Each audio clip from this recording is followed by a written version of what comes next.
Gak coba besar di bawah sini dan video ini saya akan mereview One Piece chapter terbaru yaitu di chapter 1015. Nah mari tanpa basa-basi lagi kita langsung saja wadaw. Those doors, I'm a fool for your love.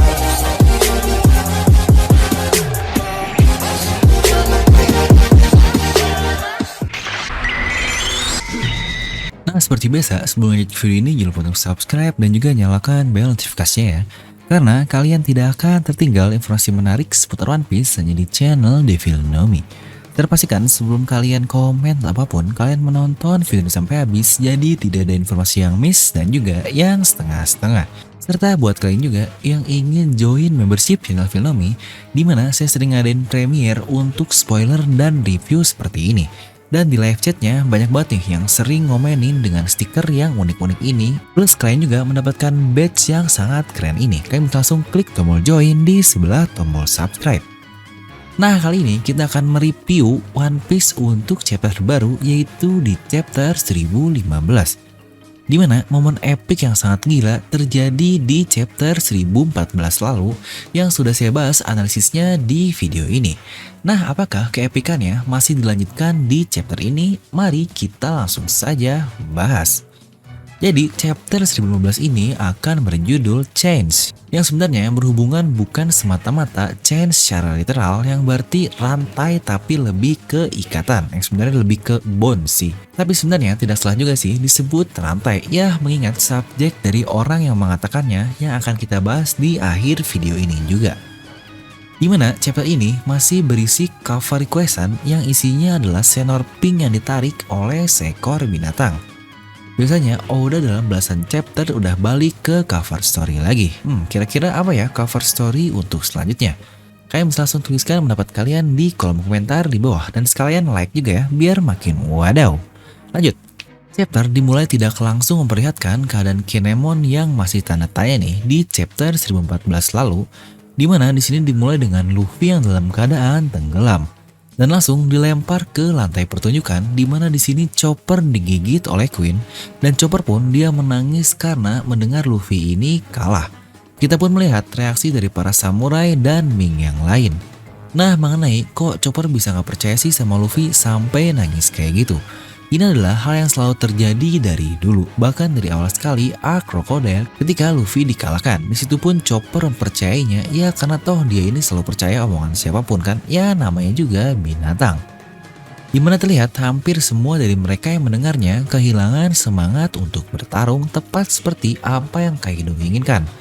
Di sini dilanjutkan dengan gifters di sekolah, yaitu gorila yang jelek lah di tangannya itu berkata bahwa Kaido memang terlalu kuat, yang sudah saya bahas juga di sini mengenai Kaido yang memang fokusnya ke kekuatan dirinya sendiri dan dengan kekuatannya itu dia membuat orang tunduk dan berada di bawahnya. Ya mungkin mirip lah dengan bajak laut Rocks dahulu. Lalu berpindah ke keadaan Sanji, Mumi, Zoro yang mereka masih bersama dengan Kawamatsu dan juga Izo. Di sini bahkan Sanji menggunakan Zoro untuk menyerang anak buah Kaido. Aduh, si tolil emang orang lagi luka parah bisa-bisanya dijadiin alat buat nyerang.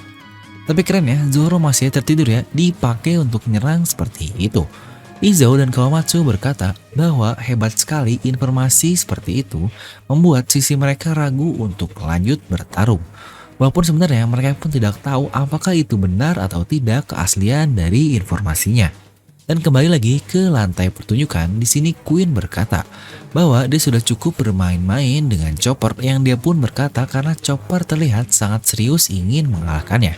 Jadi dia berpura-pura menerima serangan-serangan dari Chopper ini yang sebelumnya kita pun lihat padahal dia sendiri hanyalah main-main dan tidak ada serangan dari Chopper ini yang berhasil masuk ke Queen ini.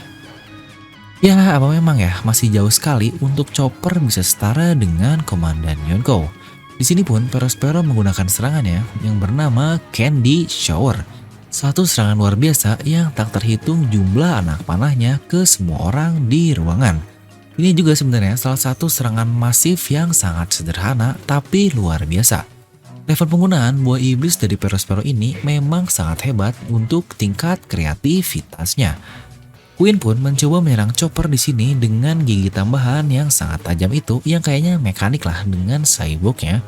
Dan tiba-tiba Sanji melompat dari atas dan langsung menendang tepat di muka Queen ini dengan diambil jambenya. Itu pun merusak gigi-gigi dari Queen ini. Dan di satu double page luar biasa itu diperlihatkan Sanji menggunakan serangannya terus-menerus yang bernama rotisserie untuk memutar leher Queen yang panjang itu, di mana serangan itu ternyata sekaligus menyelamatkan semua samurai di lantai itu dari serangan Perospero. Di mana semua serangan Perospero ini terkena kepada Queen, yang Queen sendiri terlempar langsung ke arah Perospero. Di sini Sanji memuji Chopper karena sudah menahan Queen selama ini dan dialah yang sekarang akan melawannya. Sanji pun menendang Zoro ke arah Chopper yang notabene ini adalah substitusi pemain, anjay. Ini mirip banget dengan adegan di Enies Lobby saat Sanji datang menyelamatkan Usopp dari Jabra. Dia menendangnya dan berkata bahwa kau akan melakukan apa yang aku tidak bisa lakukan dan aku akan melakukan apa yang kau tidak bisa. Ini adalah satu kalimat epik yang menjadi inti perkataan dari serial One Piece. Dimana serial One Piece ini tiap karakternya mempunyai role atau perannya masing-masing lah. Tidak ada satu karakter yang bisa mengisi semua role sekaligus. Mungkin bedanya dengan manga-manga lain di situ yang karakter utamanya rata-rata harus bisa semua dan yang paling hebat lah. Untuk One Piece ini berbeda. Ya mirip lah dengan bermain game, dimana ada role support ya udahlah sebagai support aja, dan ada carry sebagai carry aja, bukan malah support malah jadi carry dan carry ngisi support, kan jadi aneh tuh. Di sini pun terlihat Chopper menangis dan berkata kepada Sanji bahwa Luffy telah kalah. Dan Sanji pun berkata, "Hei, berhenti menangis bodoh, apakah kau tidak ingat berapa kali kita melihat keajaiban terjadi, yang notabene bagaimana Luffy akhirnya bisa mengalahkan musuh-musuhnya." Mungkin plot armor juga ya. Ini sebenarnya persis sekali dengan apa yang terjadi di Alabasta juga saat Luffy dikatakan telah mati, di mana Chopper mempercayainya, tapi di situ sama persis juga Sanji lah yang berkata, "Apa kau bodoh mempercayai hal itu?" Lagi-lagi Oda membuat paralel dari tiap arc yang ada di satu arc luar biasa Wano Kuni ini. Dan bisa-bisanya lagi serius seperti itu ada aja nyelip jokes di tengahnya. Sembuhkan orang ini alias Zoro karena jika dia disembuhkan dia berharga 10 orang. Aduh, hanya 10 orang doang. Zoro yang tidur pun langsung kebangun dan berkata, "Saya berharga 2000 orang." Ini adalah adegan yang sebelumnya pernah terjadi di Pulau Zou juga nih, jika kalian ingat. Ketika Luffy berkata ingin menjemput Sanji karena Sanji ini berharga 1000 orang dan Zoro dia tetap ngotot kalau dia ini 2000 orang. Kali ini langsung di depan Sanjinya. Wah, bener-bener dah Oda Sensei ini. Nah di sini para samurai bingung kenapa Sanji masih bertarung padahal kaptennya sudah kalah. Dan Marco pun bahkan meresponnya dengan berkata, "Inilah alasan kenapa aku menyukai kalian." Dan berpindah ke lonteng lantai 1. Di sini kita bisa melihat Kanjuro dan Kiku yang tergeletak di tanah yang masih belum jelas, tapi ya secukup yakinlah 90% dari mereka sudah mati. Loh bang, kenapa nggak 100%? Ya namanya Oda gitu loh, tidak bisa ditebak. Di sini Kaido berusaha mengejar Momonosuke dan Shinobu yang lari, tapi Kinemon dengan penuh luka yang sangat parah itu setelah menahan serangan gila Kaido itu. Di sini Kinemon menusuk Kaido dengan pedang patahnya di kakinya itu. Dan terlihat sedikit flashback antara Kinemon dan Momonosuke, di mana Kinemon sangat kesusahan memanggil Momonosuke tanpa sebutan sama, yang berarti tuan lah. Mereka memang sedang menyamar menjadi ayah dan anak, tapi Kinemon masih sangat kesusahan memanggilnya tanpa embel-embel tuan. Dan kembali ke saat ini, Kaido pun berkata kepada Kinemon, "Untuk apa kau masih berusaha? Kau hanya perlu menerima saja dan mati layaknya seorang pejuang." Ya karena kekalahan memang hal yang sulit diterima bukan? Kaido pun mengambil pedang yang sepertinya ini adalah pedang di perut Kiku sebelumnya alias pedang Oden palsu lah. Dan dia menusuk Kinemon dari belakang menembus ke depan tubuhnya itu. Kinemon pun langsung terdiam. Ya ketiga sekabar memang mirip sekali. Kiku yang ditusuk dari depan sampai menembus ke belakang, Kanjuro juga yang ditebas oleh Kinemon dan sekarang Kinemon yang langsung oleh Kaido sendiri. Ya walaupun seharusnya Kinemon memang belum mati sih, tapi sulit juga mengingat dia sudah terluka separah itu jika dia ini masih hidup. Ya tapi biarlah waktu yang menjawab, anjay.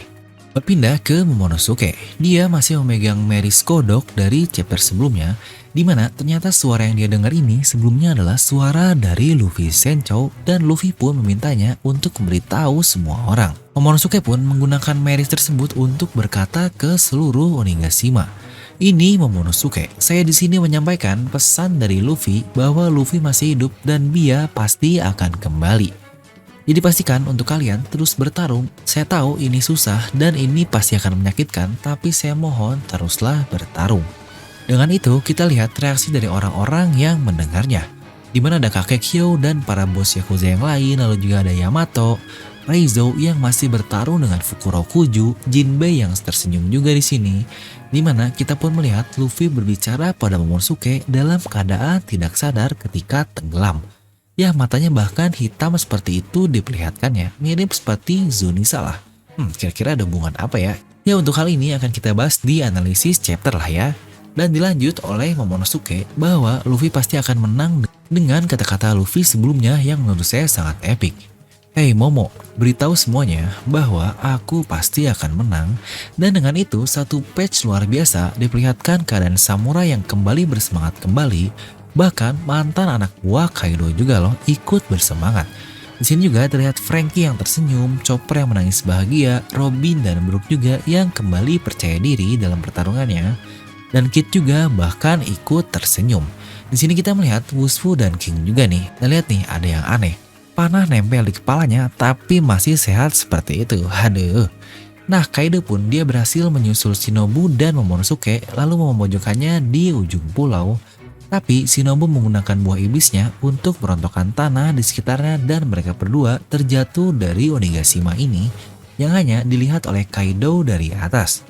Berpindah lagi, Luffy ditemukan oleh kru lau ini yang menjadi opsi juga siapa yang bakal nyelamatinnya.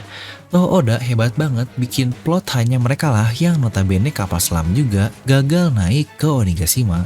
Itu pun di saat Onigashima ini terbang. Ternyata memang dibuat plotnya untuk saat ini yaitu mereka lah yang menyelamatkan Luffy. Dikatakan mereka pun mendengar suara dari Luffy ini yang menjadi alasan kenapa mereka menemukannya. Dan berpindah juga ke Nami, Usopp dan Tama, mereka berhasil kabur dari Big Mom dan Nami pun melihat di klimataknya kok ada bentuk muka yang berbicara. Ternyata sepertinya itu adalah muka dari Zeus melihat dari matanya itu. Yang entah kenapa dia masih bisa hidup dan bergabung bahkan ini bersatu atau menginfuse di klimataknya Nami. Ini kok bisa seperti ini ya? Yang punya kemampuan soru-soru kan hanya Big Mom, kok seakan-akan klimataknya ini diinfuse oleh soru-soru Big Mom dan diberikan jiwa Zeus ini ke dalam klimatak mirip Nami. Wah ini sih menarik banget untuk kita bahas.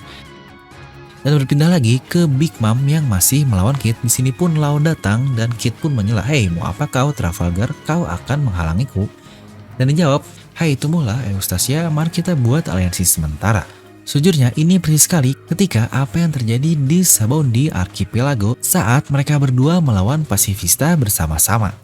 Tapi kali ini Yonko bos. Lau pun berkata bahwa setelah dia bersama Luffy dalam waktu yang lama, anehnya dia pun percaya terhadap Luffy bisa melakukan sesuatu. Ya benarlah seperti yang saya bilang, lama-lama dia seperti kru Luffy yang lain percaya kepadanya sepenuhnya. Dan berpindah lagi ke Kaido. Tiba-tiba Yamato pun datang dari atas dom yang sebelumnya mencarinya dan berteriak, "Kaido!" Wah bangke ini bocah sopan bet anjing. Bisa-bisanya manggil bokap makin nama langsung kayak gitu. Ibarat tiba-tiba nih kita balik ke rumah terus berteriak, "Woi Bambang!" ke bokap loh. Wah auto gampar kayaknya nih. Dan dijawab oleh Kaido, "Kau seharusnya memanggilku ayah." Ya iyalah gimana sih. Dan Yamato pun menutup chapter ini dengan kata-katanya, "Saya di sini memutuskan ikatan itu."